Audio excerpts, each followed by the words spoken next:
My name is Kelvin Smith. I am an industrial electrician. The South Carolina Port Authority has an apprenticeship program. The program allows for us to earn our associate's degree at Trident Technical College.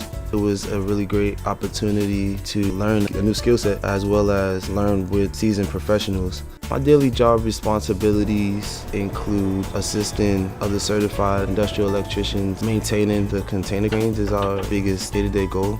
I'm enjoying the challenge of learning something brand new. A big part of my job is to learn. Every day I get a chance to ask questions and put my hands on equipment, and that helps me put into perspective what I'm learning in the classroom, really.